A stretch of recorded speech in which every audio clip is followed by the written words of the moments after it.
Cagayan de Oro City Local Environment and Natural Resources Office kung Clenro, sorpresang nag-inspeksyon sa bukirong bahin sa syudad kung asa ilang nasuta ang aktibidad sa iligal nga pagmina sa lugar. Aning report. Adlawng Martes, pasado alas 6 sa buntag, sorpresang ginspeksyon sa mga personahe sa Cagayan de Oro City Local Environment and Natural Resources Office kung Clenro ang mga bukirong barangay sa syudad nga giingong adunay ginahimong illegal mining activity. Sa pagbisita sa otoridad sa sitio, dumalokdok sa barangay Tumpagon, nakita ni Ene ang usa ka lugar duol sa Ipunan River nga adunay traces sa illegal mining.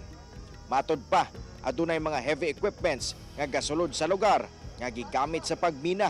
Nay traces bago gyud no kanan diya sa sitio dumalokdok Tumpagon.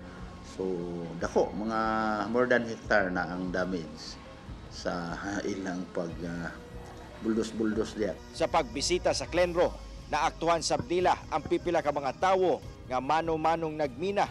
Apan na ni Batsab pagkakita sa opisyalis, dugang hagit sab kuno ang pagbantay sa lugar, labi pa nga suba lamang kuno ang gabuwag sa nasangpit nga sitio o sitio sa Opol sa Misamis Oriental, kung asa sagad nagagikan ang mga illegal nga gapangmina.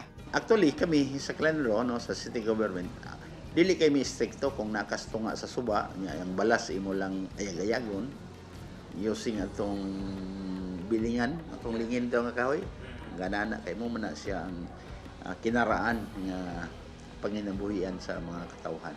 Giklaro sab sa buhatan nga dakong gibawal ang paggamit ng mga heavy equipment sa pagkalot sa lugar, labi na kung walay permit gikan sa LGU.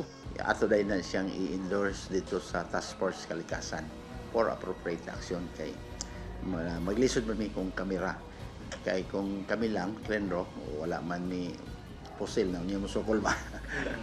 So dito sa Task Force kay kompleto dito. Kauban si Jaybert Pairat, Cyril Chavez. 1 Mindanao.